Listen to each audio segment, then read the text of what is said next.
يا همبليو ضمان قولها دحية حسب وطني قولها فلونتا حسب وطني مرشح مدحوينه عبد الرحمن محمد عبد الرحمن عرو قدوميها حسبك حرتي هاتي علي حسن قدوميه كحجينده xoog hayaasha xisbiga garabka dhalinyarta ee heer qaran iyo garabka haweenka ee heer qaran runtiisa in la wada socono nabadgelyada ayaa ugu qaalisan ciidanka qaranka Soomaaliland ee nabadgelyada sugaya iyagana hambaliyaan leeyahay farxad ku ciida dalkeena waxoogaa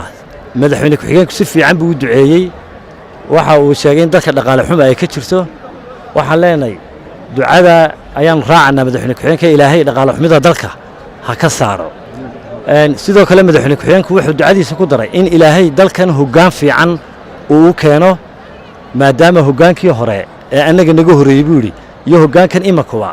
aan wax alaaliyo wax isbedel dalka keenay dalka gaarsiin aanu jirin ilaahay hoggaan cusub ha noo keenay buu yiri aamiin baa